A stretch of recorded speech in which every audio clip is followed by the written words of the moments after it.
BPL এর আরেকটি আসর আয়োজনের যখন প্রস্তুতি নিচ্ছে বিসিবি, তখন জানা গেল গতবারের বিতর্কিত ফ্র্যাঞ্চাইজি দুর্বার রাজশাহীর মালিক ও ব্যবস্থাপনা পরিচালক শফিকুর রহমানের আরও এক কাণ্ড।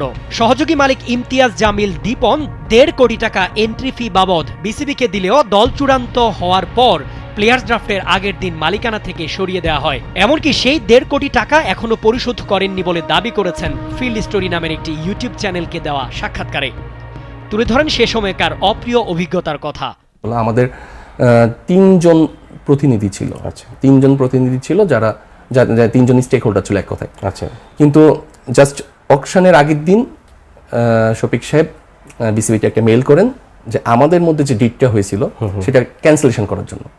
অ্যাডভাইজার হিসেবে ছিলাম, তারা একটা আসলে আমাকে, যেহেতু আমি ইনিশিয়েটর ছিলাম, তারা আমাকে ওইভাবে হয়তো আর ঘাট ধাক্কা দিয়ে বের করে দেয়নি। আপনি কি বলতে পারেন আসলে অ্যাকচুয়াল কারণটা আমি আজকে বলি।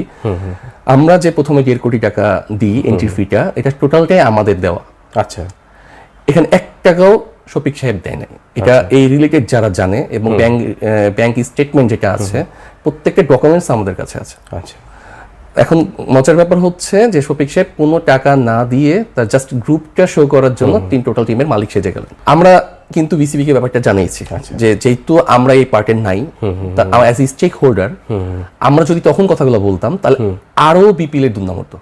আচ্ছা, আমরা বাংলাদেশের ক্রিকেটের সাথে ওই সময়ে কিন্তু কথাগুলো মিডিয়ার সামনে বলি নেই।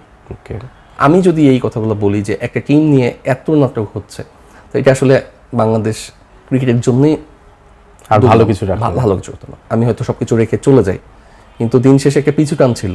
ওই যে আবার কিন্তু চলে আসছে টাকার বিষয়টাই, যে এই যে 1.5 কোটি টাকার এন্ট্রি ফি টোটাল টাকাটা কিন্তু আমাদের দেওয়া, এই টাকাটা কিন্তু আমরা এখন পর্যন্ত ফেরত পাইনি।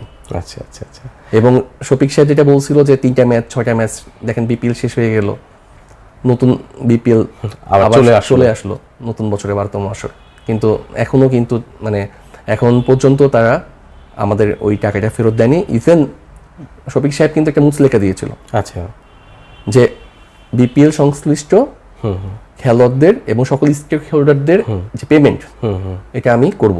আচ্ছা, যুব ক্রীড়া মন্ত্রণালয়ে এটা কিন্তু তার লিখিত দেওয়া আছে।